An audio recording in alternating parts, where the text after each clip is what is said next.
자, 오늘 소돔성에 대한 심판이 집행되는 과정에 대해서 좀 살펴보고자 합니다. 우선은 롯이 소알성에 들어가는 것과 소돔성에 행해지는 심판이 동시간에 이제 이렇게 이루어지는 것을 볼 수가 있어요. 이것이 시사하는 바는 무엇인가? 그리고 이제 소돔성에서 이끌어 나왔지만 롯의 아내는 뒤로 돌아봄으로 인해 가지고 소돔 기둥이 되었다라고 그래요. 그러면 여기에서 소돔 기둥은 무엇을 의미하는 것이고 우리에게는 어떤 걸로 이렇게 봐야 우리에게 어떤 신앙 과정에서 어떤 교훈이 될 것인가 이런 것들을 한번 살펴보고요.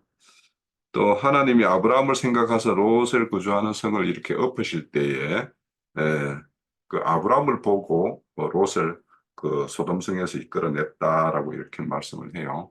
이게 이제 가장 우리 이 구속사적인 의미에서는 가장 큰 의미가 있는 어떤 말씀이라고 생각이 들어요.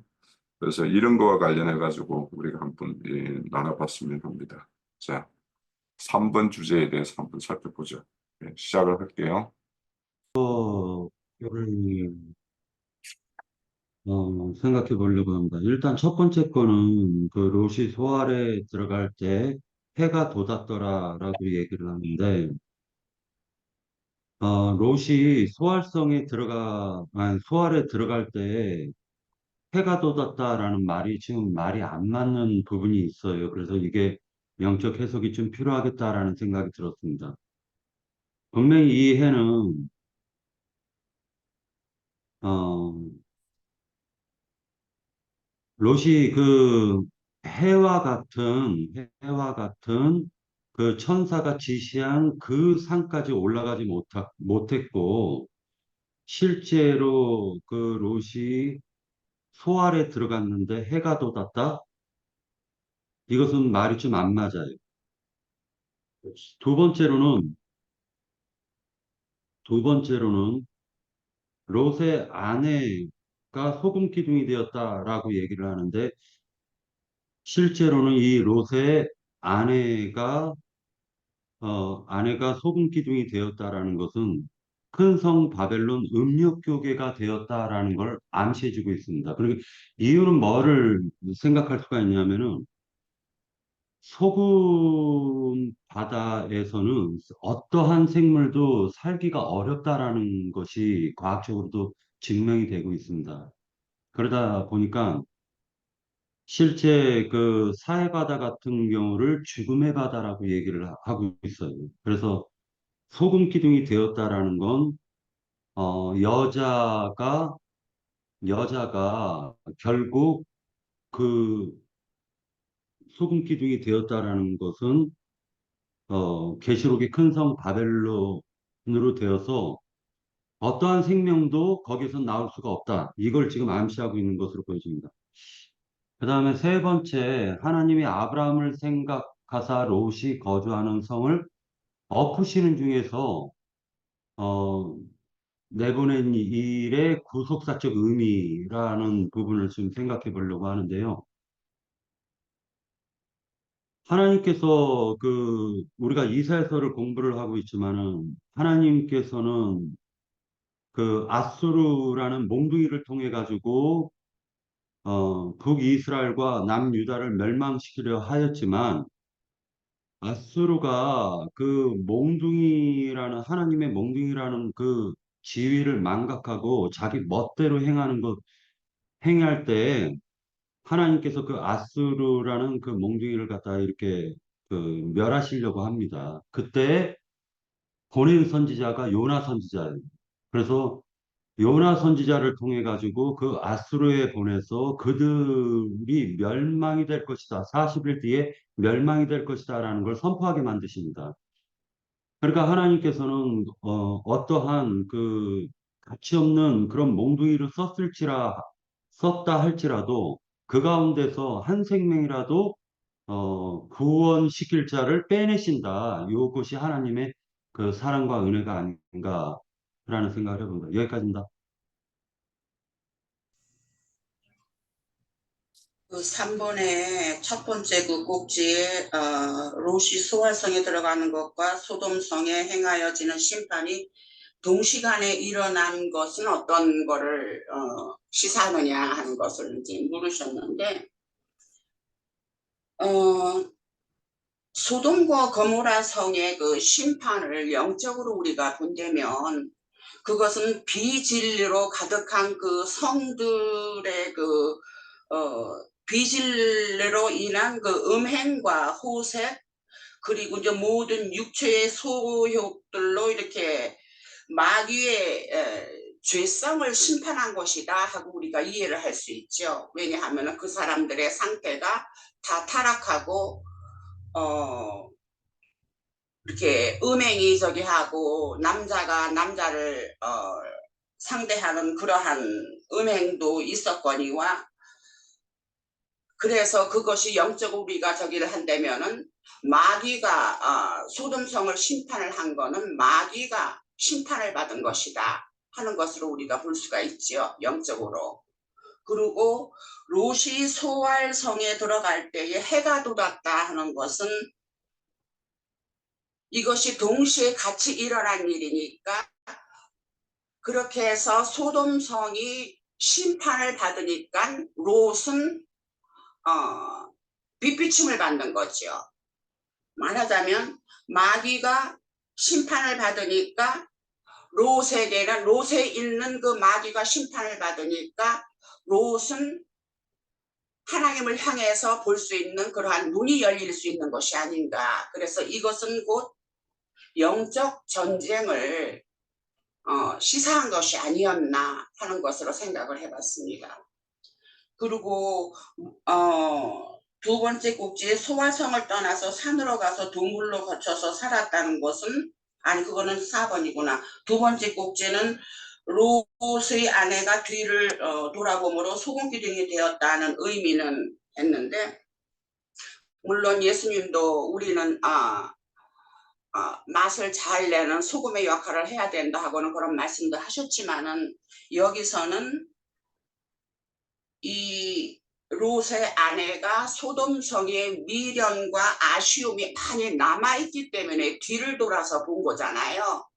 그래서 그랬기 때문에 소금성으로 변했어요. 그러니까 그것은 말하자면 물론 롯의 아내는 죽은 거죠. 죽었는데 그 결과는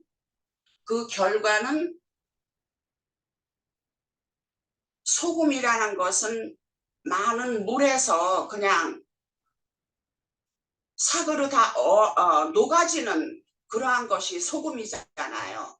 그러는데 롯의 아내의 결과는 그 소돔성의 물 많은 그러한 그 마귀의 성분에서 그대로 맥혀진 거지요. 그 물에 그대로 녹아지는 그 소금으로 나타나졌으니 마귀에게 맥힌 것이다. 그러니까 그의 결과는 멸망이고 사망인 것이었다 하는 것을 상징한다, 이렇게 생각을 해봤고요. 그리고 세 번째 꼭지는 글쎄 저는 이거는 이런 중보자의 사명을 의미하는 것이 아닐까 하는 것으로 생각해봤습니다. 네, 여기까지 하겠습니다. 첫 번째는 그 롯이 소알성에 들어갈 때 동시에 그 소돔성이 멸망을 받는 것이잖아요. 그래서 베드로 후서 한번 볼게요. 베드로 후서 2장 1절부터 보면 이제 소돔성의 멸망 중에서 이제 그 롯을 건져내는 것이잖아요. 그래서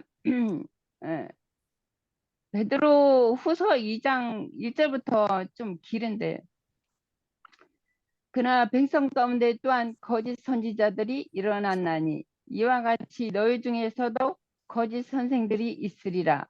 그들을 멸망케 할 이단을 가만히 끌어들여 자기들을 사신 주를 부인하고 임박한 멸망을 스스로 취하는 자들이라. 여럿이 그들의 호색하는 것을 따르리니 그로 말미암아 진리의 도가 비방을 받을 것이요 그들이 탐심으로써 지어내는 말을 가지고 너희로 이득을 삼으니 그들의 심판은 예적부터 지체하지 아니하며 그들의 멸망은 잠들지 아니하느니라. 하나님이 범죄한 천사들을 용서하지 아니하시고 지옥에 던져 어두운 구덩이에 두어 심판 때까지 지키게 하셨으며 세상을 용서하지 아니하시고 오직 의를 전파하는 노아와 그 7 식구들을 보존하시고 경건치 아니한 자들을 세상의 홍수로 내리셨으며 소돔과 고모라 성을 멸망하기로 정하여 죄가 되게 하사 후세에 경건치 아니한 자들에게 본을 삼으셨으며 무법한 자들의 음란한 행실로 말미암아 고통하는 의로운 롯을 건지셨으니 이는 그 의인이 그들 중에서 거하여 날마다 그 불법한 행실을 보고 들음으로 그 의로운 심령을 상함이라. 주께서 경건한 자는 시험에서 건지실 줄 아시고 불의한 자는 형벌 아래 두어 심판 때까지 지키게 하셨으며 특별히 육체를 따라 더러운 정욕 가운데 행하며 주관하는 일을 멸시하는 자들에게 형벌할 줄을 아시느니라. 그들은 당돌하고 자긍하며 떨지 않고 영광 있는 자들을 비방하거니와 더 큰 힘과 능력을 가진 천사들라도 주 앞에 그들을 거스려 비방하는 고발을 하지 아니하느니라. 이 사람들은 본래 잡혀 죽기 위하여 난 이성 없는 짐승 같아서 그 알지 못하는 것을 비방하고 그들을 멸망 가운데 멸망을 당하며 그렇게 말씀하셨거든요. 이게 소돔성에 있는 사람들은 처음부터 주님이 여기 보면 12절에 그러나 그 사람들은 잡혀 죽기 위하여 난 이성 없는 짐승 같아서 그 알지 못하는 것을 비방하고 그들의 멸망 가운데 멸망을 당하며 그리했었거든요. 이게 그들은 주님이 너무 타락했기 때문에 그래도 여기서는 이제 아브라함을 생각해서 롯은 거기서 이제 여기서는 의로운 롯이라고 했는데 그들 중에서는 그래도 롯이 의로운 것이죠. 소돔성 사람들 중에서는. 근데 그들을 이제 아브라함을 생각해서 롯을 건져내시는 건데 그들은 소돔성 사람들은 이미 주님 멸망받기로 정하셨고 이제 여기까지 보고요. 2장 보면은 그 롯이 아내가 소돔성에서 나오면서 뒤를 돌아보지 말라고 그랬는데 뒤를 돌아봤거든요.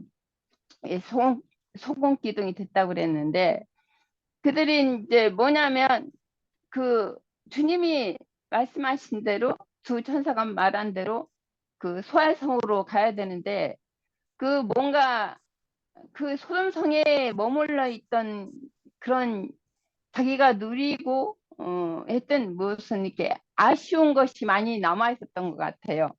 이게 누가복음 보면은 누가복음에 17장 28절 한번 볼게요. 또 노세 때와 같으니 사람들이 먹고 마시고 사고 팔고 신고 집을 짓더니 롯이 소돔성에 나가던 날에 하늘로부터 불과 유황이 비오듯이 하여 그들을 멸망시켰느니라. 인자가 나타나는 날에도 그러하리라. 그날에 만일 사람들이 지붕 위에 있고 그 세간이 그 집안에 있으면 그것을 가지러 내려가지 말 것이요 밭에 있는 자도 그와 같이 뒤로 돌아보지 말 것이니라. 롯의 철을 기억하라. 무릇 자기 목숨을 보존코자 하는 자는 잃을 것이요 있는 자는 살리리라. 내가 너에게 이르노니 밤에 이 둘이 한 자리에 누워 있음에 하나는 데려감을 받고 하나는 버려둠을 당하고 두 여자가 함께 맷돌을 갈고 있음에 하나는 데려감을 얻고 하나는 버려둠을 당할 것이니라. 이게 이제 소돔성에 대해서 소돔은 이제 예표고 여기 신약은 이제 그림자이기 때문에 신약은 실제잖아요. 그러니까 이제 소돔성에 있는 그런 것을 지금 비유로 인해서 이렇게 누가복음에 말씀을 하고 계시잖아요. 이게 우리는 이런 것을 거울로 삼아야 되는 것이죠. 이게 소돔성 사람처럼 타락하고 그런 멸망받을 자들에서 이들을 이제 건져내는 건데, 여기서도 보면은 그 만일 한 사람이 지붕에 있어 세간에 그 집안에 있으면 그거를 가지러 내려가지 말라. 이게 때가 이제 소돔성처럼 이 멸망의 때가 다가왔는데, 이제 그 뒤를 돌아보거나 지붕에 있는 자들은 이제 그대로 도망가야 되는데 집에 아쉬운 거 있어서 내려가 세간에 있는 것을 이제 가지러 내려가거나 뒤를 돌아보거나 그렇게 하지 말라는 것이죠. 그리고 세 번째 일은 이제 롯을 생각하여 그 소돔성을 엎는 중에서 롯을 이제 건져내는 것을 구속사를 말씀하신 건데, 여기만 하고 내가 끝낼게요. 레위기 26장 42절 볼게요. 내가 야곱과 맺은 내 언약과 이삭과 맺은 내 맞는가? 내가 야곱과 맺은 내 언약과 이삭과 맺은 내 언약을 기억하며 아브라함과 맺은 내 언약을 기억하고 그 땅을 기억하리라. 그들이 내 법을 싫어하며 내 규례를 멸시하였으므로 그 땅을 떠나서 사람이 없을 때에 그 땅은 황폐하여 안식을 누릴 것이요 그들은 자기 죄악의 형벌을 기쁘게 받으리라. 그런즉 그들의 원수들이 땅에 있을 때에 내가 그들을 버리지 아니하며 미워하지 아니하며 아주 멸하지 아니하고 그들과 맺은 내 언약을 해하지 아니하리니 나는 여호와 그들의 하나님이 됨이니라. 내가 그들의 하나님이 되기 위하여 민족들을 보는 앞에서 애굽 땅으로부터 그들이 인도하여 낸 그들의 조상들과 언약을 그들을 위하여 기억하리니 나는 여호와니라. 그렇게 말씀하셨거든요. 이게 아브라함을 이제 말이 잘 안 나오네. 이게 아브라함의 맺은 약속을 주님인 여호와께서 기억하셔서 그 이제 아주 그 여기서는 이제 레위기에서는 이 아브라함과 이삭과 야곱하고 맺은 언약이 이제 여호와께서 기억하셨으므로 이제 이들은 땅이 심은 같이 신다고 그렇게 말씀하셨어요. 가나안 땅을 말씀하시는 거죠. 근데 그들이 이제 여기는 바벨론이나 포로로 이제 잡혀갈 것을 이제 말씀하시고 이제 다 잡혀가게 되면 경작할 사람이 없기 때문에 그 땅이 이제 쉬게 하신다. 그 말씀인 것 같아요. 네, 여기까지 할게요. 이 아내가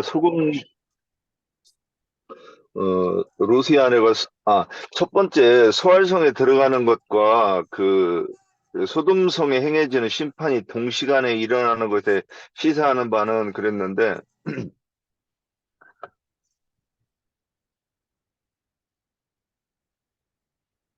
예, 여기서 저는 그 시간을 어떤 거를 봤느냐면 그 18장에서 그 창세기 18장을 보면 이제 너무나 이렇게 대조돼서 보이는 것 아닌가 이렇게 보였어요. 19장하고.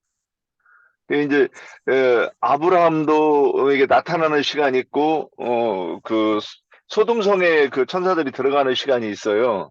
그래서 언제냐면 아브라함에게는 정오에 나타났고 그 다음에 소돔성에 들어갈 때는 해질 때에 들어갔다 이렇게 돼 있어요. 이것도 이 계시하는 바가 있지 않겠는가. 그리고 또 둘이 똑같이 음식을 대접을 하는데 아브라함은 거기서 이제 또 그 천사들을 청할 때도 아브라함에게는 한 번도 빼지 않고 그냥 알았어, 내가 가서 먹을게. 이제 그러시는 것 같고, 저기에는 그 로세 집에는 들어가기 싫어하는 것 같은 그런 이제 이렇게 어, 그런 거를 이렇게 우리한테 느끼라고 하시나? 이렇게 이제 하면서 보았습니다. 그래서 음식을 대접하는 것도 이제 송아지를 굽고 송아지를 요리해서 뭐 버터, 우유, 송아지를 요리하고 이쪽에서는 무교병을 했다. 그런데 이런 것도 이제 뭔가 이렇게 대비해서 우리 보고 깨달으라고 하시는 것 아닌가? 이런 생각을 하면서 보았습니다. 그래서 소돔성이 이제 이렇게 오늘 이렇게 성경을 보면 그 소돔성도 당연히 멸망돼야 되는 성이 아니었는가 이제 이렇게 보이는 거예요. 그래서 근데 롯을 위해서 그 성을 멸망 중에 면하게 되었다는 것인가 보다 이런 생각이 들었고요. 그 다음에 그 성이 들어가는 그 시간에 그 심판이 행해졌다 그러면 이제 그 부분은 제가 이제 생각나는 부분이 없어가지고 얘기하려고 하는데 여기까지 가네요. 그 부분만 이렇게 그 시간에 대해서 얘기해보고, 그 다음에 로시아네가 뒤를 돌아보면 소금 기둥이 되었다. 이 의미는 저도 이게 오늘 이제 이렇게 묵상하면서 야, 그게 왜 그럴까? 이렇게 하고 참 이게 이제 보고 싶어, 그게 무슨 뜻인가 알고 싶었던 건데, 이제 이렇게 나름대로 생각해 보기는 소금이라고는 아까 니나자매님 저도 이제 그 얘기를 했는데 아니 소금으로 맛을 내는 경우가 이제 성경에는 등장하는데 그러면 소금이 녹으면 그래서 원래 이 음식을 할 때 이 소금을 넣지 않으면 맛이 어우러지질 않아요. 그래서 소금이 어떤 저기를 하느냐면 삼투압 기능으로 인해 가지고 그 나물에 쓴 그런 기운들은 밖으로 뽑아내고 그리고 소금이 안으로 들어가면서 이 간이 배이고 그리고 다른 맛과 어우러지는 걸로 저는 이렇게 이제 예전에 요리를 해보면 그런 것 같아요. 그래서 성경에서 이 소금으로 그 소금 언약이다 그러면 이게 그 하나님과 내가 화목하는 것을 이야기한다. 그래서 이게 이 화목제물에 소금을 쓰는 것 아닌가? 이제 나름대로 한번 이렇게 그 생각을 해봤어요. 그런데 이렇게 녹아가지고 소금이 그 역할을 하는 방법이 있는데 롯의 아내가 왜 소금 기둥이었을까? 그러면 이제 한번 생각을 해봐요. 사막에서 그 소금 기둥으로 한번 형성이 되면 이 소금 기둥이 없어지질 않고 비가 안 오기 때문에 그대로 그게 유지가 되는 거예요. 그러면 그 기둥이 어떤 저기가 있냐면 그래서 이 저는 이런 생각을 했어요. 방개통 대왕 비 그거 훼손하지 않았으면 지금도 거기에 그 광개토 대왕의 업적 또는 어떤 그 비를 세운 목적 이런 것들이 지금도 있을 거란 말이죠. 그런데 이 소금 기둥이었다 그러면 이게 무슨 의미인가? 그러면 뒤를 돌아봄으로 소금 기둥이 되었다 그랬으니까 그러면 소돔성을 이렇게 볼 때 소돔성도 저는 이제 이 성이라고 하는 것은 예루살렘 성과 소돔성이 대비되는 것 아닌가. 그래서 바벨탑을 세울 때도 흑벽돌로 세우고 그 인본주의 사상을 가지고 하나님께 나아가겠다. 뭐 이런 뜻으로 이렇게 이제 이해가 되는데 그러면 소돔성 또한 진리를 대적하는 공동체를 상징하는 그 성이 아니겠는가? 그러면 거기에 그 성을 쌓아 올린 그 모든 정신세계 이 교훈들을 이제 성으로 이렇게 표현했다고 이렇게 보이는 거예요. 그러면 롯의 아내가 그 성을 뒤돌아보았을 때는 자기는 그것들을 버리고 나온 것이 아니고 여전히 버리고 나오지도 않았고 여전히 그런 그 정신세계로 조성된 심령이었다고 하는 것을 말하는 것 아닌가. 그래서 소금 기둥이 되었다고 하는 것은 두고두고 이 롯의 아내가 어떤 그 부끄러움과 그 심판의 그이 정신세계를 상징하는 그 사람의 영으로 상징되는 것 아닌가, 이런 생각을 좀 해보았습니다. 예, 여기까지입니다.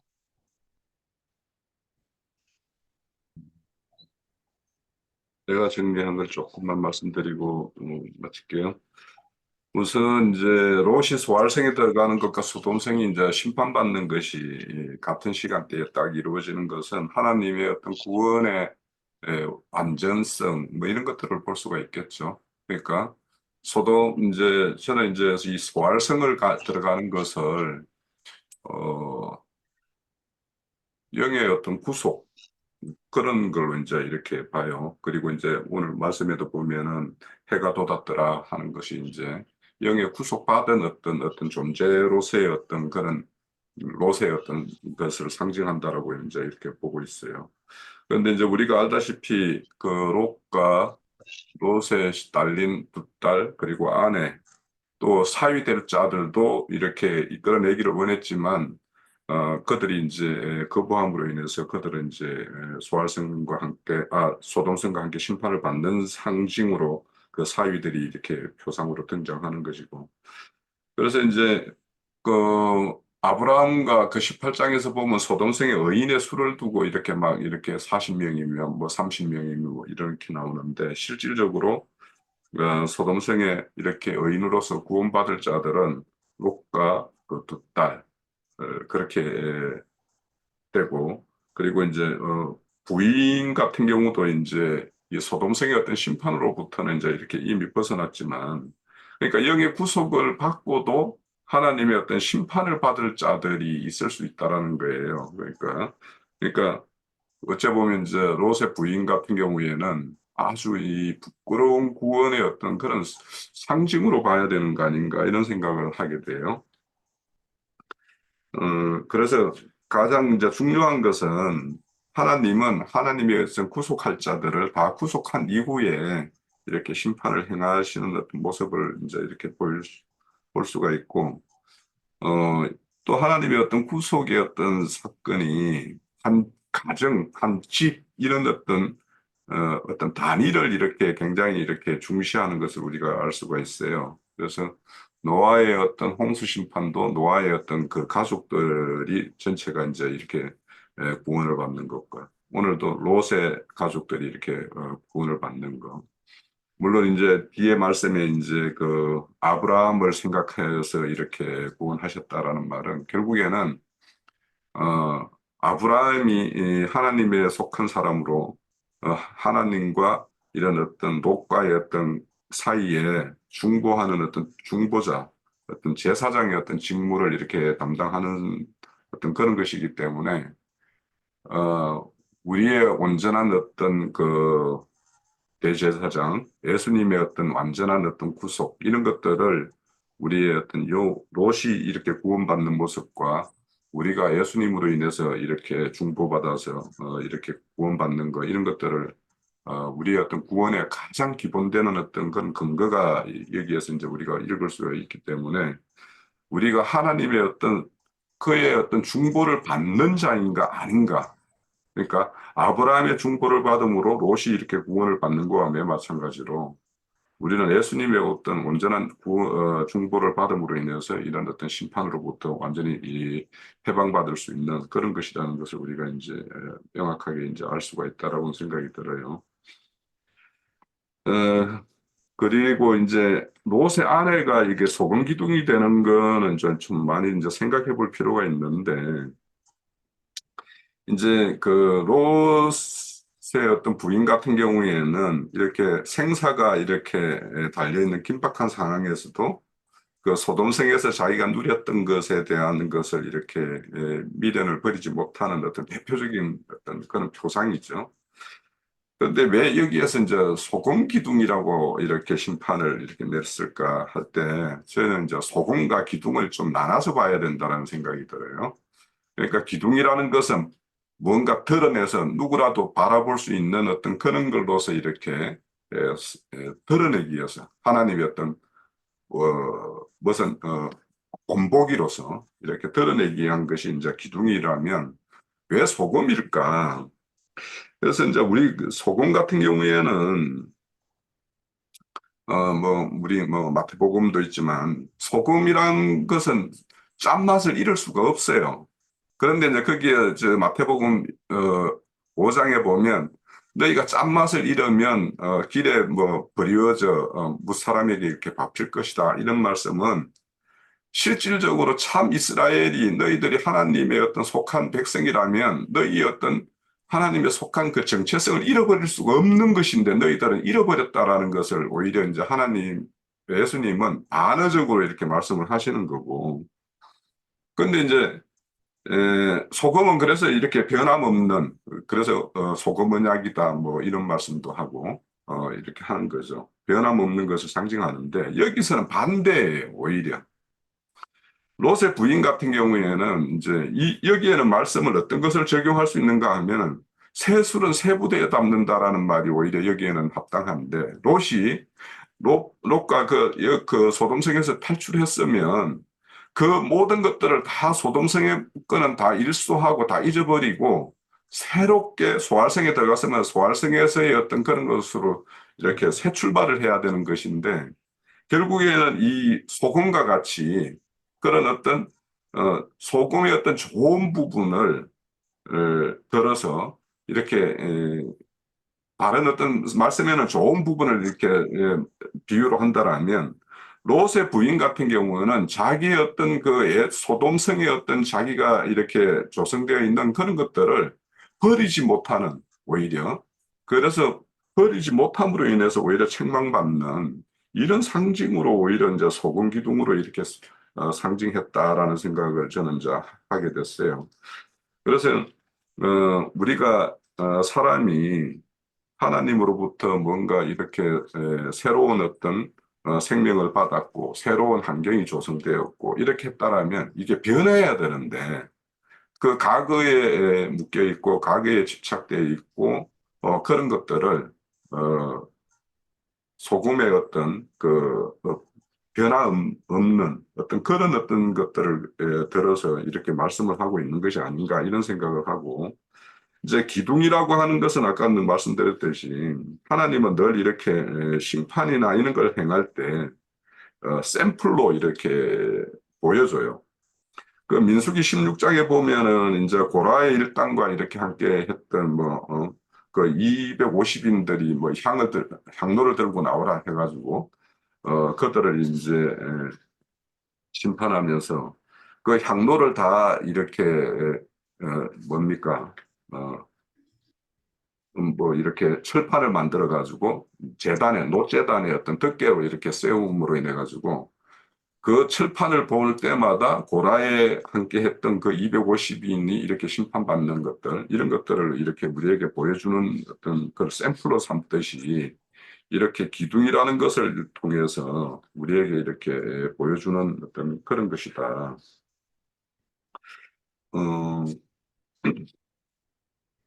그리고 이제 여기에서 이제 우리가 이제 롯의 부인의 어떤 그런 것을 교훈으로 삼을 거는, 우리의 어떤 애사고, 사람은 누구라도 우리, 영자의 전성시대가 있듯이 소돔성에서 그렇게 누렸던 어떤 롯의 부인 그런 상황이었다 할지라도 새 환경이 이렇게 주어지면 그 환경에 새로워지는 어떤 그런 것들에 마땅한데 그렇지 못한 그래서 과거사를 정리하지 못해서 늘 내가 한때는 어때 했는데 이런 말을 하는 이 오늘날 말로 하면 꼰대라고 그러죠. 꼰대. 옛날 어떤 그런 것들을 이렇게 여전히 이렇게 버리지 못하는 그래서 그런 것들에 대해서 우리가 롯의 부인의 어떤 그런 것들을 보면서 한번 생각해 볼 필요가 있겠다라는 생각이 들고 그래서 우리가 과거에 어떤 잡혀 있는 어떤 생각에 떨쳐내지 못하고 그거에 의해서 이렇게 이끌려가는 어떤 그런 삶을 산다라면 그것이 우리의 어떤 기조 제목이 아닌가 이런 생각을 하게 되고요. 그 마지막으로 이제 아브라함을 생각해서 롯에 거주하는 성을 엎을 때 롯을 이렇게 그 성에서 이끌어냈다라는 것은 이제 우리의 어떤 그 구원이라는 것이 이제 이거는 약간 신학적인 어떤 용어이기는 한데 우리의 어떤 구원이 자력으로 이루어지는 거냐, 타력으로 이루어지는 거냐, 뭐 이런 것들을 이제 들어서 타력신앙, 자력신앙, 뭐 이런 뭐 타력 종교, 뭐 자력 종교 이런 말들도 하고 뭐 그런 걸 내가 예전에 들었던 것 같은데요. 그래서 우리의 어떤 그 구원이라는 것이 이렇게 아브라함을 생각해서 롯을 구원하듯이 예수님을 생각해서 우리가 구원받는 것이라면 우리가 예수님의 어떤 속한 자, 그의 어떤 묶여 있는 자 이런 것이 우리 신앙의 가장 근본되는 어떤 본질이다라는 것을 우리가 오늘 이 말씀을 통해서 우리가 다시 확인할 수 있다라는 생각이 듭니다. 제가 드린 말씀은 이거고요. 저는 기독교 중에서도 큰 성이니까 무마교, 어미니까 주가로 어미니까 무마교를 상징해요. 원래 그 소돔성이라는 말은 물이 넉넉한 들판의 큰 성이라는 뜻이거든요. 근데 그것은 심판의 성이 되는 거예요. 그리고 이제 오늘 말씀에 소활성 이야기가 나왔는데 소름성과 의도적으로 대비되는 소름성과 소활이라는 건 작다는 뜻이기 때문에 작은 성이라는 뜻이에요. 큰 성에서 나와서 작은 성으로 들어간 게 롯 가족 이야기가 중심 문제인데 이것은 역사상으로 로마교에서 종교개혁이라는 것을 해가지고 개신교계를 세웠어요. 그들도 개혁자들이 다 빛을 본 사람들이었기 때문에 소돔에서 천사들이 소돔성에 들어갈 때는 했었고 롯이 소돔성에서 나와서 소활성에 들어갔을 때는 해가 떴다 그랬어요. 그들은 큰 성 로마교에서 뭔가를 잘못된 어떤 것들을 발견하고 나와서 개혁을 한 사람들이니까 빛을 받은 사람들이에요. 그럼에도 잘못됐다. 이제 결과적으로는 뭐 굴속에 들어가고 하고 뭐 이제 이런저런 이야기를 이제 연결이 있으니까 캐나다 행동을 다한다. 이제 결론적으로 이제 그런 내용으로 흘러가는데 소돔성에서 나올 때 아브라함을 생각하사 롯의 가족을 건져내 주신 건데 롯의 처가 뒤를 돌아다봤더니 소금기둥이 되었다. 이제 이래가지고 여기에서도 뭐 많은 뭐 설교 재료로도 쓰고 이제 그렇게 하지만 그 물이 넉넉한 들판을 이제 큰 성이라는 뜻인데 소돔성이라는 말이 그 물이 넉넉하다는 건 계시록에 큰 음료가 많은 물에 짐승들을 타고 앉았다 이렇게 표현이 되어 있기 때문에 그 물이라는 건 세상의 영을 상징하는 것이라 세상의 영으로 굳어져 버렸다. 로마교라는 완전히 세속화되어 버렸다 말이죠. 그리고 에미 음료의 두 딸들이 이제 큰 음료가 되고 또 작은 음료가 되고 두 딸들이 또 음료들이 되는데 롯의 처라고 하는 것은 기독교계 전체를 말하는 거기 때문에 세상의 영으로 완전히 굳어버렸다. 소금 기둥이 이렇게 했는데 굳어버렸다라는 거예요. 그들은 세상의 사고를 제거할 방식이다. 그런 것을 이제 상징으로 보여줍니다. 그리고 오늘 아까 마음을 이제 바쁘게 하루를 보냈는데 그 중에 오늘 이제 올린 글을 잠깐 내가 봤는데 보니까 그 소돔성 이야기를 소알성으로 이렇게 오기를 했더라고요. 그걸 잘 바꿔야 되겠어요. 선지자들은 그 소돔과 고모라를 예루살렘과 유대로 이렇게 대별했어요. 이사야 선지자가 그렇게 표현을 했죠. 그런 것은 내가 이제 설명한 것처럼 세속화된 세상교회, 그건 물이 넉넉한 큰 성, 소돔성 이거고, 그다음에 소알성이라는 말은 롯이 그 딸들과 함께 도망간 성인데, 작은 성이라는 뜻이에요. 큰 성과 작은 성이 대비되는 것은 로마교와 개신교가 이렇게 대비되는 그런 감시다, 이렇게 이해를 하시면 되고, 롯의 처가 소금 기둥이 되었다는 건 세상의 영으로 완전히 찌들어버리고 굳어버렸다. 이 사람들은 바꿀 수가 없다라는 구원의 영광이 없는 사람들이다, 그런 의미가 있습니다. 오늘 홍영기가 올린 그 자료글에서 소알과 소돔을 명확하게 구분을 하지 않고 천사들이 들어간 성은 소돔성인데 그걸 소알성이라고 그러지 않았더라고. 그걸 좀 오타를 좀 바꾸시면 됩니다. 바꾸셔야 됩니다. 네. 아니, 그래도 내가 지난주에, 여러분이, 이거 한 10년 전인데, 제가 저기 안양교회 생활할 때인데요. 그때 그게 궁금해가지고, 롯이 두 딸과 함께, 저기, 굴에 거하였다 했잖아요. 그래서 내가 그거 궁금해서 계속 주님께 물어본 적이 있어요. 굴이요. 왜 굴에 거하였는지, 산까지 나중에는 산으로 갔다고 그랬는데, 굴에 거하였다. 주님이 그걸 저한테 깨우쳐 주시기를 육신의 생각 안에 거하였다라고 말씀하시더라고요. 육신의 생각이 어둠이잖아요. 그걸 깨우쳐 주신 것이 있고, 또 저기 천사가 롯 보고 저 산까지 가라고 했잖아요. 도망가라. 근데 이제 롯이 보기에 너무 멀고 바다가 재앙을 만날까 하니까 소알성 작은 성으로 가겠다고 해서 이제 천사가 허락해서 갔는데, 그 산까지 가라고는 산이 이름도 안 나왔고 되게 어떤 산을 말하는지 계속, 그때도 그것도 내가 우리 형제님을 차 타고 안양교회 다니면서 계속 부른 적이 있어요. 그때 그것도 깨우쳐 주시기를 그 산이 쉬운 산이라고 말씀하셨어요. 저에게는.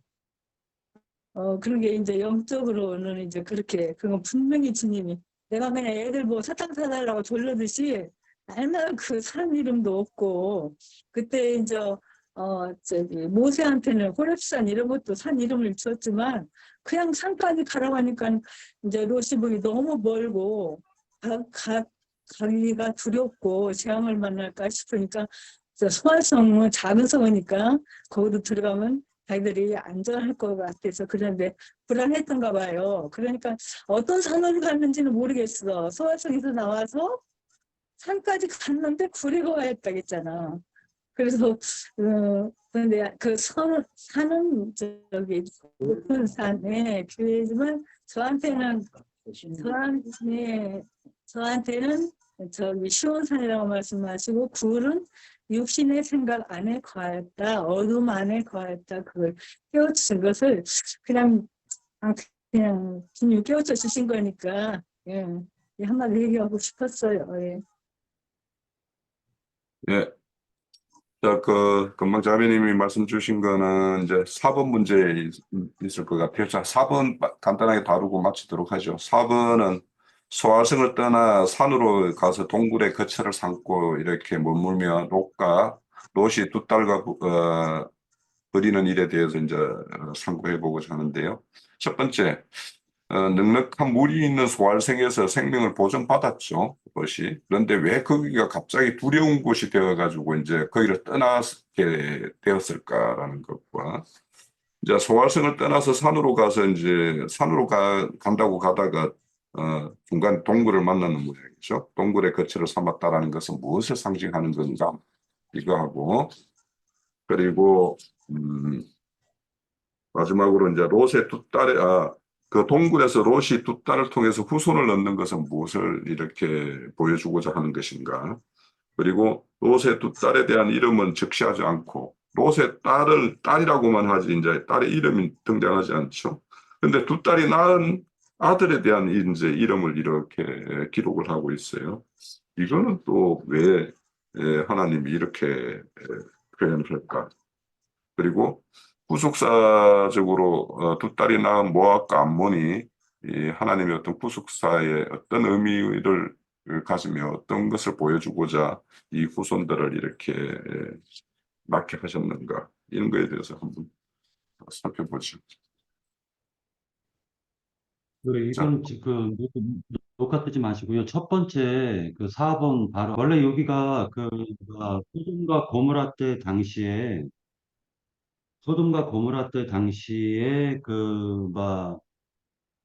아람의 그 군대들과 전쟁하는 그 내용이 나올 때는요.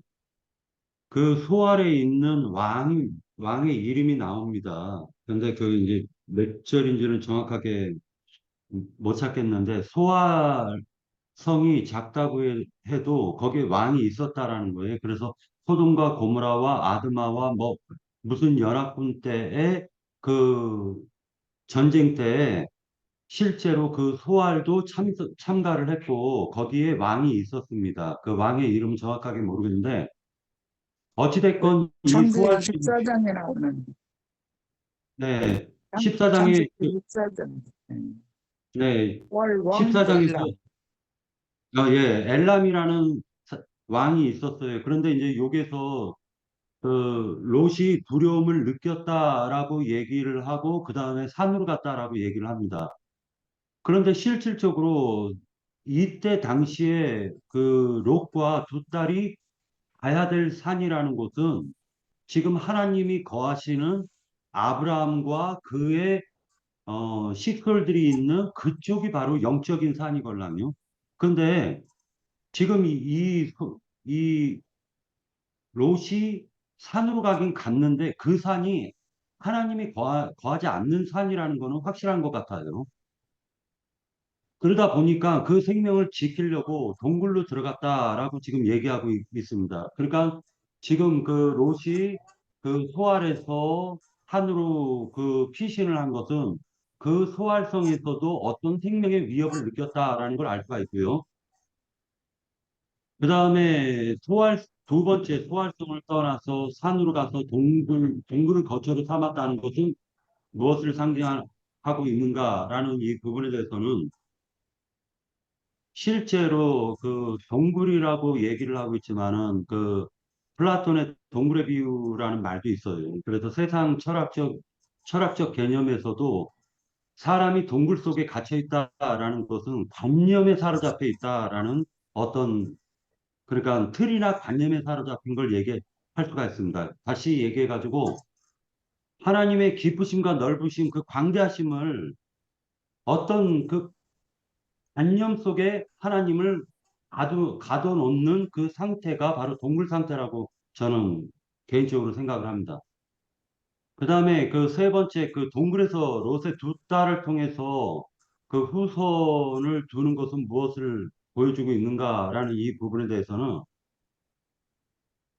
성경에서 지금 이 소돔성과 소돔성에 대해서 그 에스겔 선지자의 말씀을 통해서 우리가 알 수가 있듯이 어, 소돔성을 그 소리가 좀 퍼지는 소리가 나는데 소돔성을 그 멸망을 했을 때 예루살렘은 그것을 보고 회개를 했어야 되는데 오히려 배나 더 행음을 한단 말이에요.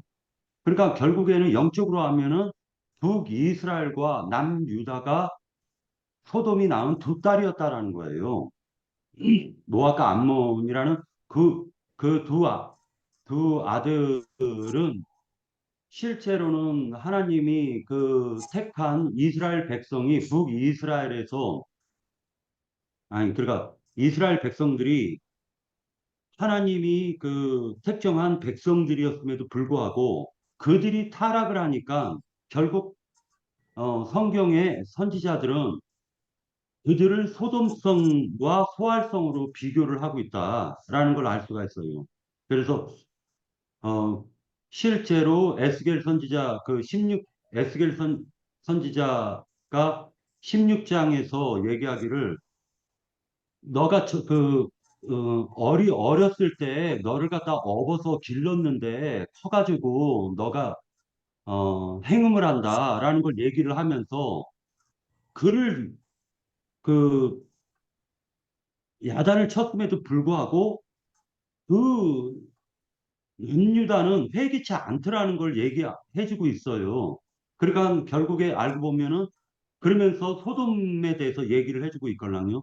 그러니까 결국에는 북이스라엘이 멸망을 받았을 때 남유다는 회개를 했어야 되는데 그것을 하지 못했다라는 걸 얘기를 해주고 있고, 그것이 이제 지금 이 우리의 그 이방인의 때에는 결국에는 뭐로 지금 상징이 되고 있냐면 아까 그 장로 형제님께서 말씀하셨던 로마 카톨릭에서 나왔음에도 불구하고 불분명한 햇빛을 받기 때문에 그들은 나오긴 나왔는데 여전히 종교적인 성향에서 벗어나오질 못했다.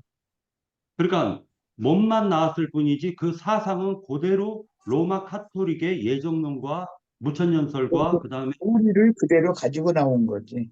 예, 그 니골라당의 그 세습 체제 그런 것들을 모든 것을 다 흡수해 가지고 나왔다라는 거예요. 그래서 그것도 모압과 암몬 두 딸이 낳은 그 음. 얘기고, 실제로 어미가 그 성경에 보면은 어미가 그러하니까 딸도 그렇다라는 말이 나와요. 그 이스라엘의 속담에는 그런 말들이 있습니다. 그러니까 세상 영으로 굳어진 그 어미가 소금 기둥이 되었듯이 그 두 딸들도 여전히 하나님을 믿는다고 말은 하지만 그 거짓된 빛을 바라보면서 거짓된 진리를 깨달았기 때문에 그들은 결국 소금 기둥으로 그 두 딸과 그 자손들은 소금 두 소금 기둥으로 어 이제 암시가 되는 것이다라고 생각이 들어요. 그리고 솔로몬 성전에서 보면은 보아스와 야긴이라는 그 두 기둥이 있어요. 그런데 보아스와 야긴은 그 진리를 암시하고 하나님에 대한 어, 그, 그 참된 진리를 의미할 수가 있습니다. 그러나 그 솔로몬 성전이 세속적으로 변해버리면은 보아스와 야긴이 모압과 암몬과 그의 후손들이 돼버린다라는 걸 상징적으로도 또 의미하는 것으로 보여집니다. 그 다음에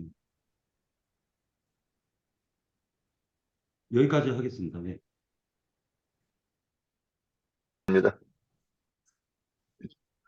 넉넉한 물이 있는 소알성에서 생명을 보존받았던 곳인데 왜 두려운 곳이 되었을까 그랬을 때, 지금 그 천사들이 산으로 도망가라고 했을 때 롯이 한 말이죠. 너무 멀다. 그러니까 이 한마디 이렇게 자세히 보면 어떤 한 단어가 거기에 등장하는 인물들의 어떤 영적인 그 상태 또는 그걸 추구하는 모든 것들을 보여준다고 보여요.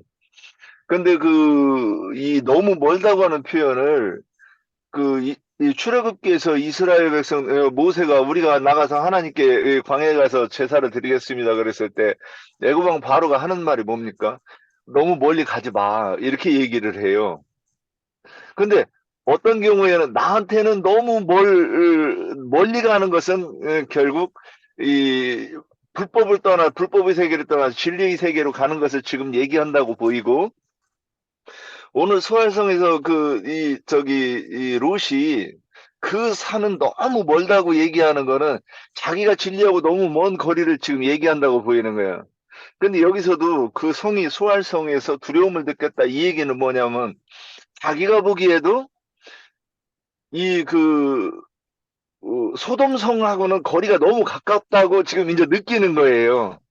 지금 이거를 표현해 가면서 예.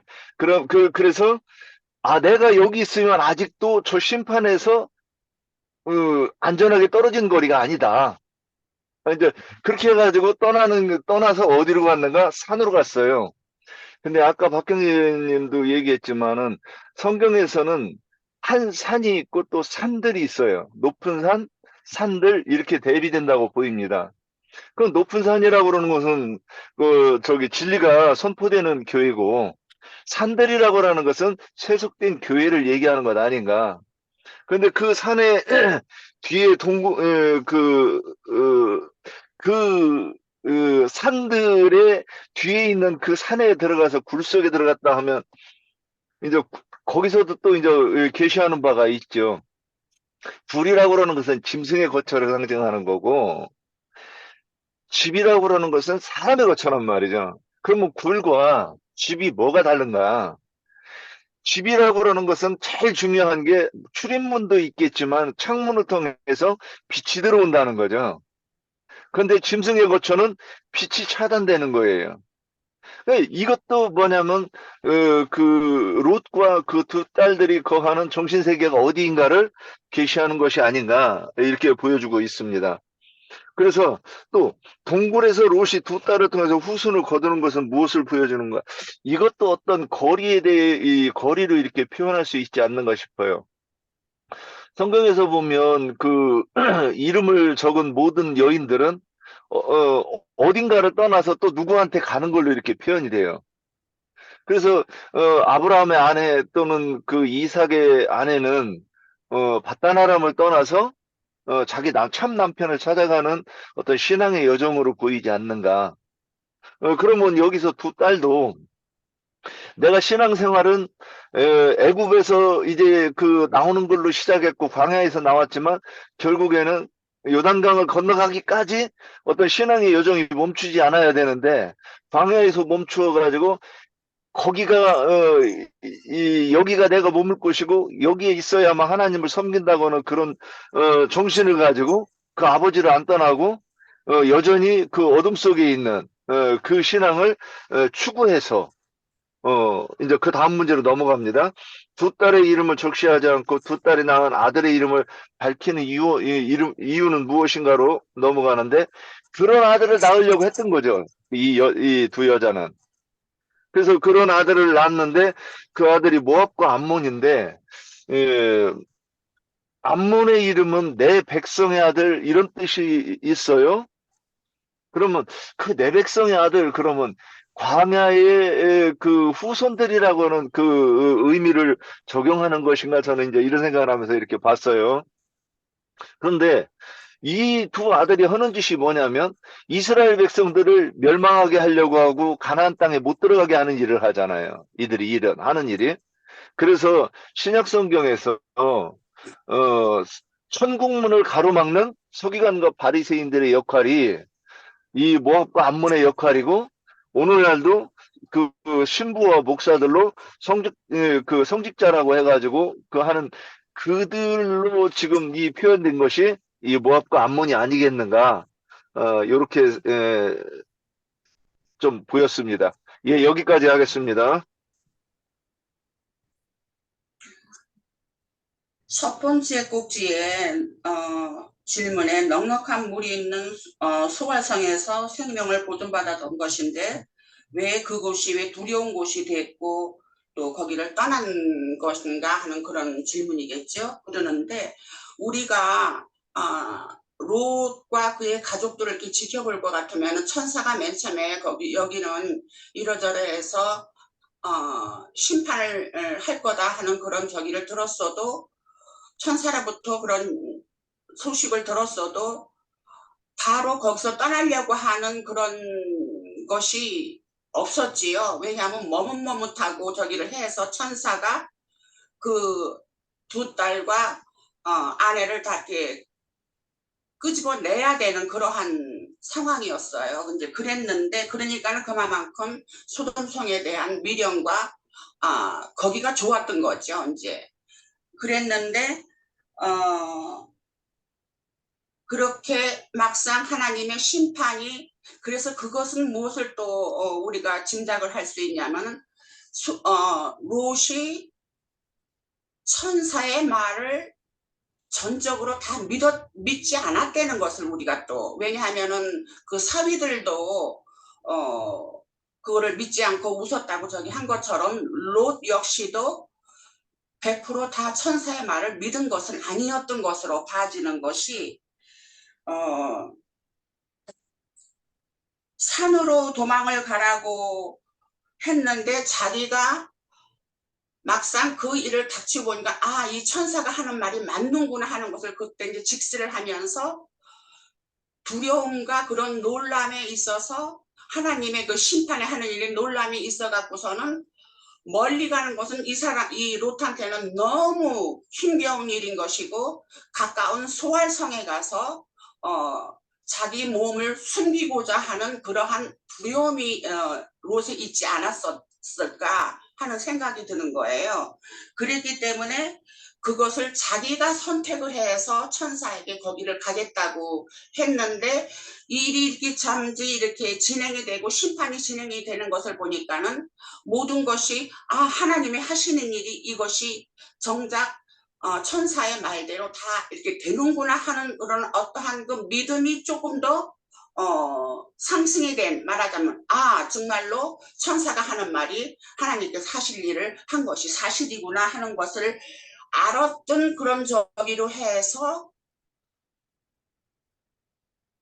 자기가 선택한 소알성에 있는 것이 자기가 생명을 유지할 수 있다는 그러한 확신이 없었던 거죠.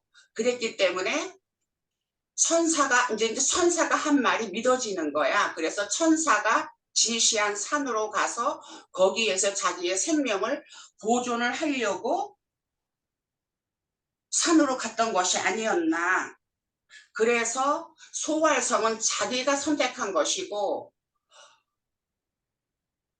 일이 진행이 되는 것을 보니까는 하나님의 말씀을 천사의 말을 들어야 되겠다, 순종을 해야 되겠다 하는 그러한 마음이 생기므로 하나님께서 지시한 산으로 천사가 말한 지시한 산으로 가야지만 내 생명이 보존이 되겠구나 하는 그러한 것을 생각을 하니까 자기가 거기에 소화성에 있는 것은 자기가 생명을 보존을 할 수 없는 그런 두려움이 왔을 거다 하는 생각이 들어요. 그래서 그것이 결국은 자기가 선택한 곳보다는 천사의 말을 통해서 산에 가서 하나님의 보호를 받는 것이 자기 생명을 얻는 것이다, 생명을 보존하는 것이다 하는 것으로 그렇게 생각을 했던 것으로 이렇게 이해를 해봤어요. 첫 번째 그 꼭지 문제는. 그리고 소화성을 떠나서 산으로 가서 동굴을 거처로 삼았다는 것은 무엇을 상징하는가 하는 것은 이제 소화성을 떠난 이유는 자기가 선택을 했기 때문에 그랬는데 그것이 하나님의 천사가 지시한 말을 들어야지만 자기가 생명을 보존하겠다 하는 그것을 알았을 때는 소화성을 떠나서 이제 산으로 간 것인데 산에 가서는 여전히 이 롯의 그 신앙은 하나님을 대면하는 하나님을 만나는 그 진실한 그 신앙의 그 차원이 아니었기 때문에 자기가 자기의 소관으로 자기의 어떠한 의견으로 소화성을 자기 의견으로 간 것처럼 여전히 굴 속으로 들어가서 거기에서 거주를 한 것은 하나님의 어떠함을 따르는 것보다는 여전히 자기의 생각에서 자기의 자아에 묶여서 하는 그러한 신앙을 상징한 것이 아니었나 하는 것으로 그렇게 생각을 해봤어요. 그리고 동굴에서 롯이 두 딸을 통해서 후손을 두는 것은 무엇을 보여주는 건가 하는 것은 결국은 롯은 자기의 온 후손을 만들지를 못했기 때문에 그것이 롯의 한계가 아니었나 하는 것으로 신앙에 대한 한계죠. 그것도 여전히 말하자면 그래서 그것이 롯의 한계였다 하는 것으로 그렇게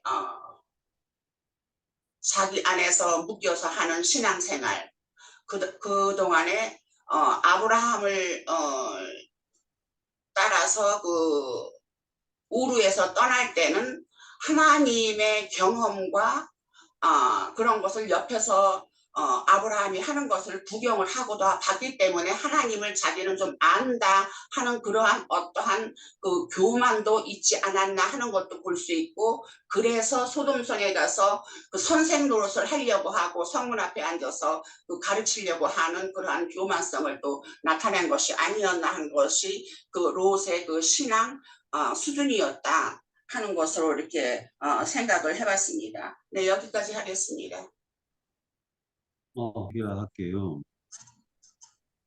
그 19장, 창세기 19장에서 보면은 여기서 동침이라는 말이 나옵니다.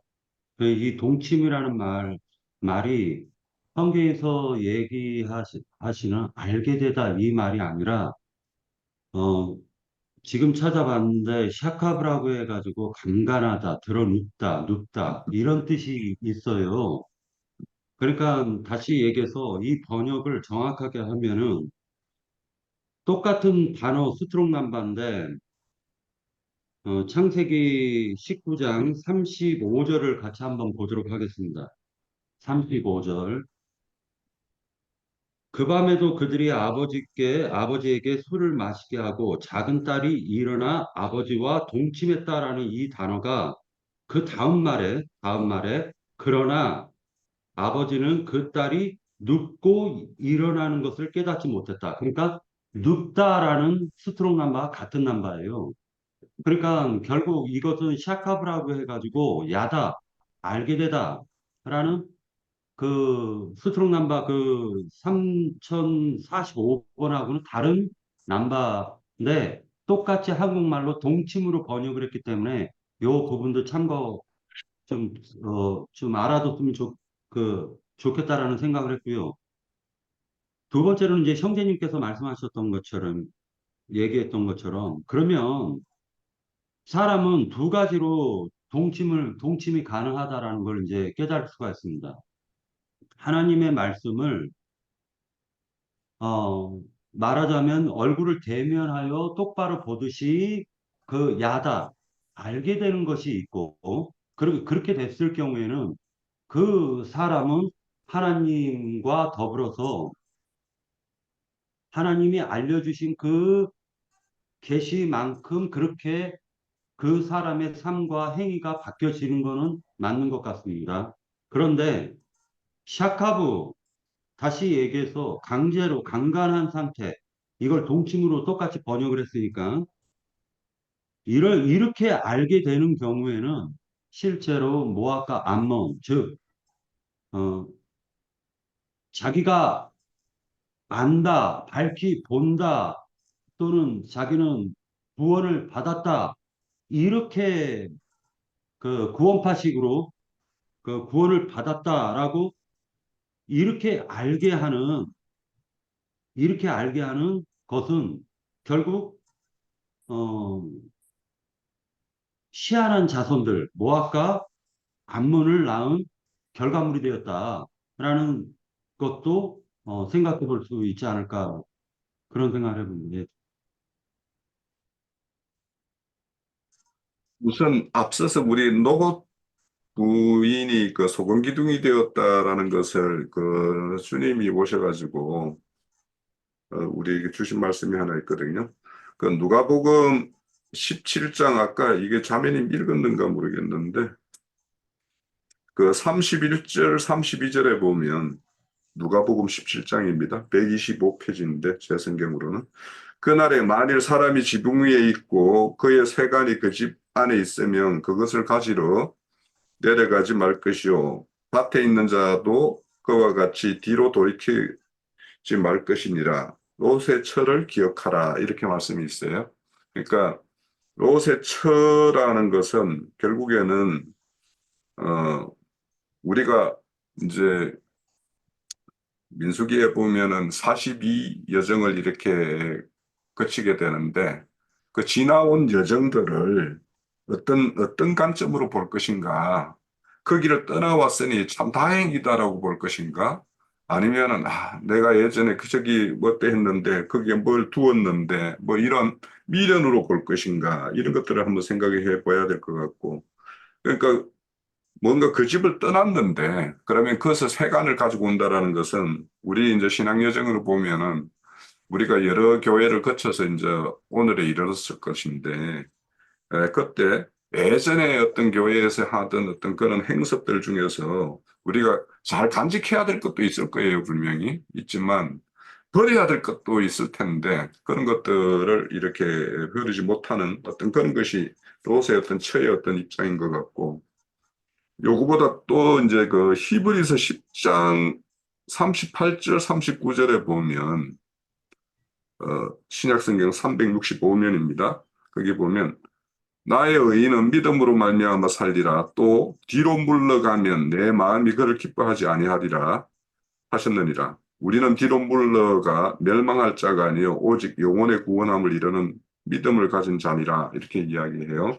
그러면 이제 저는 이제 이전에 그 소활생에 들어가는 것을 영의 구원, 영의 구속이라고 생각을 했었는데, 그러면 영의 구속을 받은 자는 혼의 구원을 이루는 걸로 더 나아갈 이렇게 남은 여정이 있는데, 영의 구속으로 안전하다 이렇게 생각하면 뒤로 결국엔 물러나는 자와 똑같은 것이 되겠죠.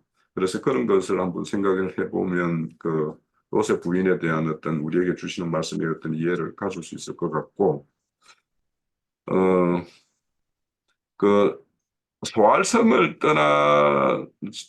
떠나서 이렇게 소알성이 이렇게 두려운 곳이 되었다라는 것은 제 나름대로 이렇게 말씀을 한번 이렇게 생각을 한 건 있었는데, 오늘 그 형제님이 앞서서 말씀 주신 걸 보면서 이제 그거 들으면서 그렇겠구나. 로마 교회를 개혁해가지고 나왔다라는 어떤 그런 신교가 거기에 몸담아서 거기에 해보니까 여기도 여전히 하나님으로부터 심판을 받을 수밖에 없는 그런 곳이 되었구나라고, 그렇게 롯이 자기가 이전에 있었던 그 소돔성이나 소알성에서 일어나는 행태나 이것이 별반 차이가 없는 것이라 결국에는 여기도 하나님으로부터 심판을 받을 수밖에 없구나 이런 생각을 했기 때문에 여기는 떠나야 될 것이구나라고 이렇게 생각을 하지 않았을까 이런 생각을 좀 하게 됐어요. 그런데 이제 결국에는 산으로 이제 떠났지만, 하나님 산으로 간다라는 것은 결국에는 하나님 앞에 이제 면전에 선다라는 것이 의미인데, 그런데 온전히 제가 하나님의 좀 할게요. 면전에 서지 못하고 이렇게 그 동굴로 이렇게 들어갔다라는 것은 결국에는 이 롯의 어떤 그런 어떤 하나님에 대한 어떤 관점이 하나님의 어떤 구원을 먼저 생각하는 것이 아니라 이제는 심판의 하나님으로, 어떤 두려운 하나님으로만 이렇게 생각하는 그런 어떤 신앙관으로 이렇게 빠져드는 것의 어떤 상징적인 어떤 모습이 아닌가 이런 생각을 하게 됐어요. 예, 예자자매님 말씀하시네. 예.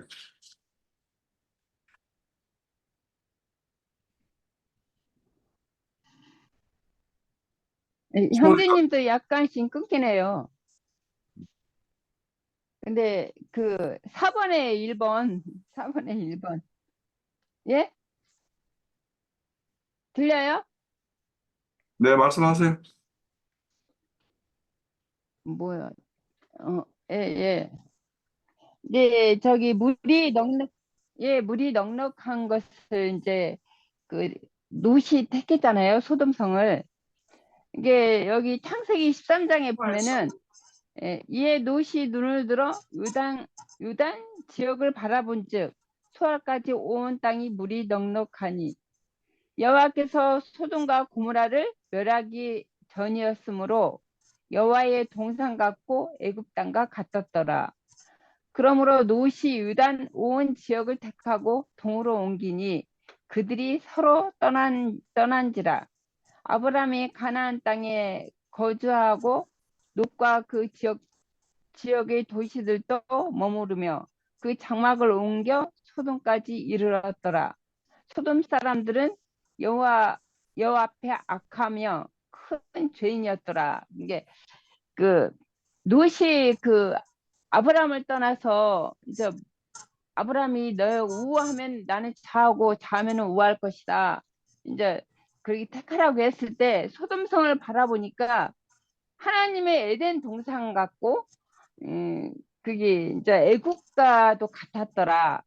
그렇게 이제 바라봐서 그쪽으로 옮겼는데 이제 살다 보니까 너무 그쪽이 좋아서 그리 소돔성으로 갔는데 살다 보니까 소돔성이 너무 소돔 사람들이 악한 거예요. 하나님 여호와 보시기에.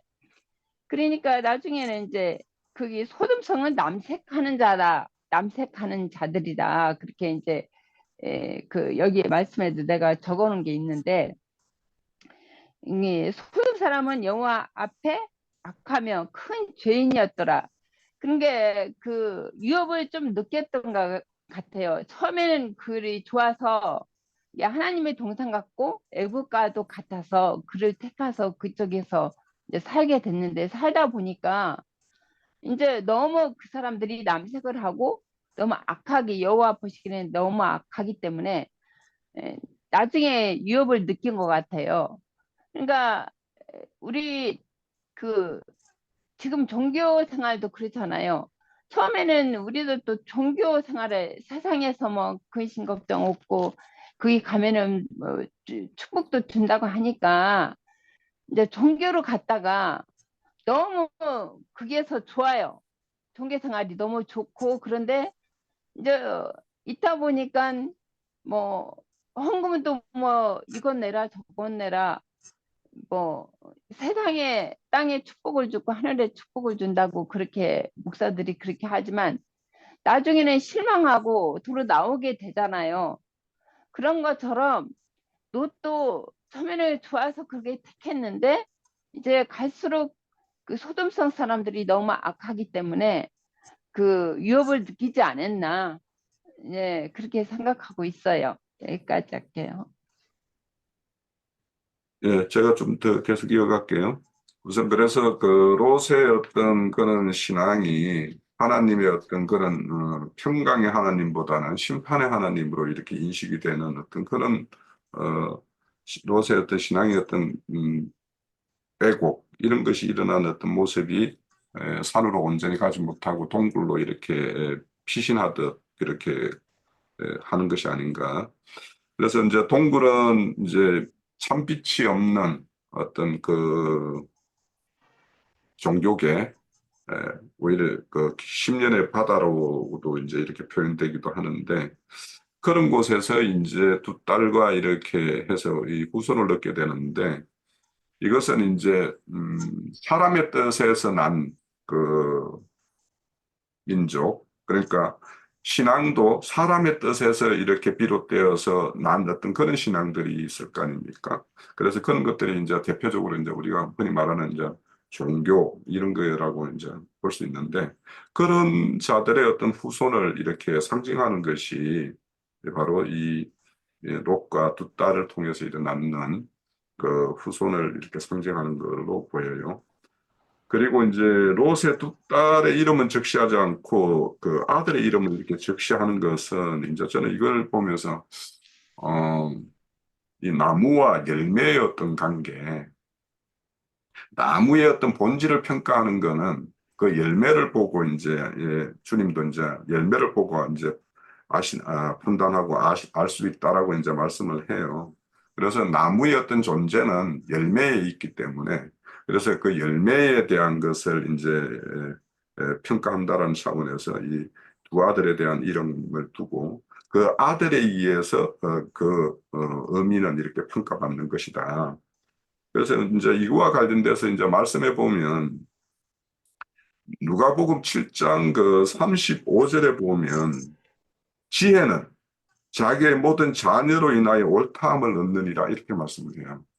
그러니까 참 지혜가 그것이 자손에게 이렇게 제대로 이렇게 흘러가면 그 자손은 그 지혜대로 이렇게 낳게 되고 지혜대로 이렇게 살게 되는 것이 이제 마땅한 이치인데 그래서 만약에 롯의 두 딸의 어떤 행실이라는 것이 마땅하다라면 그 아들 후손의 그로 난 그 두 아들의 어떤 것이 하나님의 보기에 이렇게 합당한 자여야 될 것이고 하나님이 그들 보기에 이제 기쁜 자가 되어야 될 것인데 전혀 그렇지 못하기 때문에 그 두 딸의 어떤 행태는 그는 두 아들로 인해서 이렇게 평가받을 수밖에 없다 이런 생각을 하고 그 결국에는 이제 그 두 아들이 우리 신명기에 보면 그 이스라엘 총회에 들지 못하는 두 아들로 이렇게 평가가 돼요, 최종적으로는.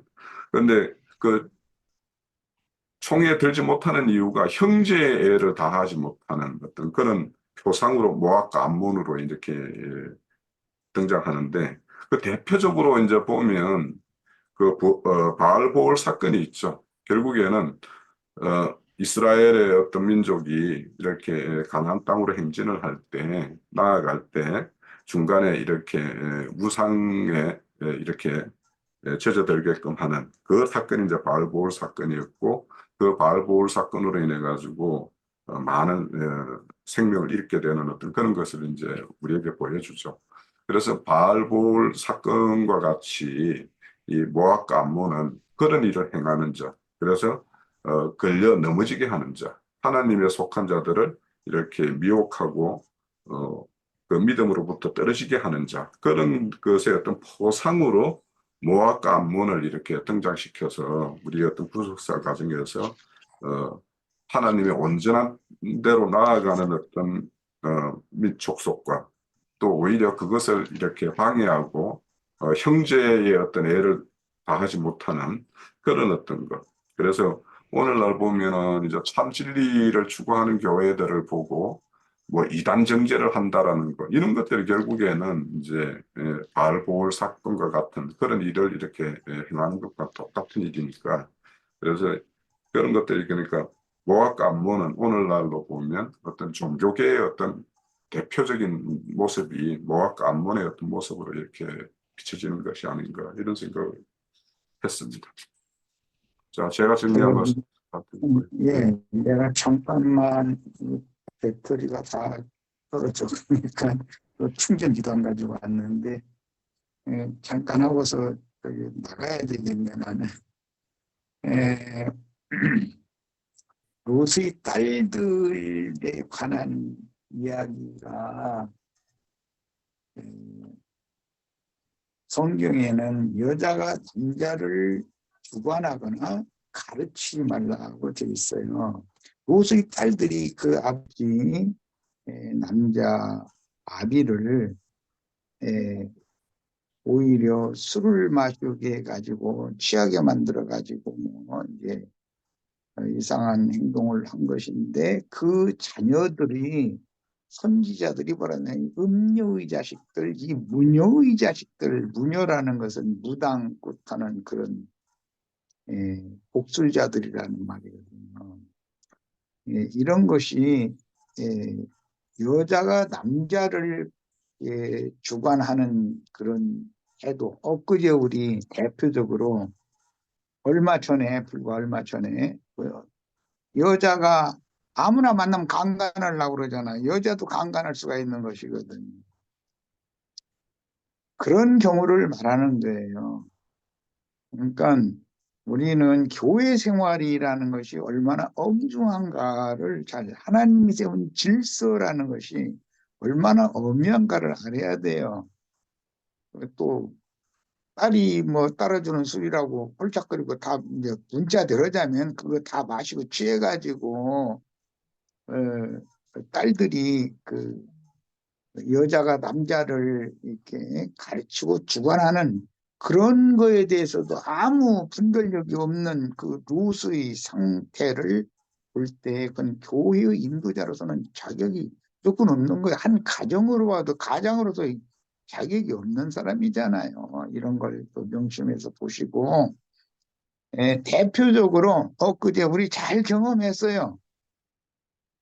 여자가 강간하는 경우 여자가 남자도 주관하려 거기도 뭐 천안인가 어딘가 아산인가 어디 뭐 남자들도 몇 명 모였더라며 뭐 그게 전부 다 세상 말로 말하자면 그냥 건달들이고 병신들이죠. 그런 여자가 그 말도 같지 않은 소리 하면은 난잡시 혼내가지고 말이야. 이게 해야 되는데 바로 잡을 수 있는 남자가 거기에는 없었다라는 거잖아요. 이건 세상적으로 봐도 남녀의 그런 구분도 못하고 부활에도 구분도 못하고 그런 것이 여자가 남자를 주관하는 그런 자세를 취하는 거예요. 또 여자가 남자를 가르치려고 하는 그런 자세를 취하는 그거는 하나님의 법에는 절대 그게 통용되지 않는 거예요. 예, 나 이거 저 배터리가 다 돼가지고 나는 그만 나가겠습니다. 내일 당장 가서 이거 저 배터리 충전하는 그 전원 연결하는 거 사야 쓰게 생겼네. 그걸 빼놓고 왔더니. 예, 나 네, 알겠습니다. 나갑니다. 네, 네. 시브리 스트롱 남발, 이건 녹화 안 할 텐데. 시브리 스트롱 남발을 지금 보게 되었습니다. 그런데 우리가 이제 신앙생활을 하다 보면은 하나님은 선지자들이나 아니면은 하나님께서는 그 시대에 맞는 사람을 통해서 그 백성들을 갖다가 가르치는 그, 어, 위임을 갖다가 하는 경우가 있어요. 그러면 매 세대마다 이스라엘 백성들을 올바로 온전하게 가르쳐 나아갔다라면 그들이 하나님의 그 말씀을 온전히 받아서 그 믿음으로 행할 것이에요. 믿음으로 행하게 되겠죠. 그런데 똑같은 동치미라고 해서 그냥 무심결에 넘어가다 좀 뭔가 이상해서 잽싸게 찾아봤더니 그런 눕다 눕다 강간한다 강간당한다 이런 그 스트롱 남바가 있고 그 전혀 동침과는 관련이 없는 얘기들을 써놓은 걸 보면서 만약에 우리가 신앙생활을 하면서 정말로 강간당하는 신앙생활을 만약에 한다면 그런 신앙생활을 계속 그렇게 강간당해서 알아버린 그 믿음이라는 게 믿음으로 행할 수 있는 믿음인가? 라는 걸 갖다 한번 깊이 생각할 필요가 있지 않을까, 이런 생각을 해봤습니다. 그래서 요번 그리고 또 산이라고 여기서 제가 이제 의문을 갖게 된 것은 19장에서 보면은요, 문맥의 흐름이 어떻게 되어 있냐면은 23절에 보면 롯이 수알에 들어갈 때에 해가 돋았더라라고 기록을 하고 있어요. 그런데 이게 지금 이 해가 참된 해겠냐 이거예요. 소활성에서도 해가 비칠 수 있을까? 이런 생각을 해보았다라는 거죠. 그러니까 우리가 이런 것들을 보면서 이 분명히 소활성에 비친 이 해는 거짓된 해다. 거짓된 빛이다. 이런 생각이 들었습니다. 그래서 이것도 한번 그런 생각을 하게 됐고, 그 해를 본 것이 결국에는 그 해를 본, 결국 뭐를 낳았냐면, 뭐아까 안목을 낳았다. 그 열매들을 낳았다라는 것입니다. 네, 여기까지입니다. 그 저기 박형제님이 금방 얘기한 그 해가 떠오르는 거하고 한번 비교해 보면 어떨까 싶어요. 그 18장에서 아브라함에게 그 천사들이 나타날 때는 정오라고 표현이 되어 있어요. 그리고 오늘 19장에서 저기 그 소돔성에 천사가 들어갈 때는 그 해가 질 때고, 그러면 이게 이 지금 정오의 빛이라고 그러는 것은 아브라함의 영적 상태가 진짜 아들을 낳을 때가 됐다고 하는 그런 뜻을 계시할 거라고 저는 보이고, 그 해가 떠오른다고 하는 것은 제가 요새 이제 그 아이들의 여명이라고 바꿨는데, 저는 해가 떠오르기 이전에 지금 상태라고 저는 이렇게 이제 제가 이렇게 저를 봐요. 누가 뭐 겸손한 거 아니냐, 뭐 그럴 수 있지. 아니, 나영재님 보고 비교해서 이렇게 보면 이거 여명은 그래 여명 정도는 지금 내가 뭐가 희끄무레하게 이렇게 보이는 것 같다 이런 생각을 하면서 이렇게 했던 건데 아침 또한 여명에서 조금 더 나간 그 영적 상태를 말하는 것으로 보는 것이 좀 더 타당하지 않을까 뭐 하여튼 이런 생각은 이렇게 하면서 봤습니다. 예, 여기까지입니다. 아무튼 이제 저는 이제 생각을 한 게 하나가 산으로 가라고 그랬어요. 산은 이제 우리 성경에 보면 하나님이 지시한 산, 예수님이 지시한 산, 뭐 또 궁극적으로 최종 우리가 이뤄야 될 산, 뭐 이런 것들이 이제 성경에 많이 이제 이렇게 예시가 되어 있죠. 그래서 주님이 부활하신다 다음에는 뭐 갈릴리 산으로 가라고 했고 또 계시록 22장에 보면은 온전한 어떤 하늘의 어떤 시온산 이런 것들을 이제 이렇게 예시로 보여주는데 그래서 우리가 이렇게 중간 어떤 어기에 대부분 이제 진리를 추구한다라는 사람들이 뭔가 이렇게 더 나아가고자 해서 나아가는데 어디 가다가 중간쯤에 어디 이제 이렇게 진을 치고 막 거기에 이렇게 눌러 앉아가지고 이렇게 자기 왕국을 이렇게 건설하는 거 이런 것들이 이제 대표적으로 이제 이 가천에 있는 어떤 그런 모임들이 그런 거 아니겠어요? 그래서 우리가 이렇게 하나님이 지시하는 그 산은 우리가 뭐 현재 뭐 이르러 있어야 된다라고 하시는 그런 말씀도 있지만 거기에서 더 하나님의 어떤 참빛 지금 이 동굴과 같은 어떤 그런 침침한 형제님이 금방 말한 뭐 여명이라고 하셨는데 정오의 빛처럼 이제 이런 것들로 더 이제 추구하고 이렇게 나아가야 될 방면이 늘 있다라는 것이 이제 우리에게는 또 한 소망이면서도 또 어떤 책임이고 뭐 이런 여러 가지를 좀 생각을 하게 됩니다. 예. 자,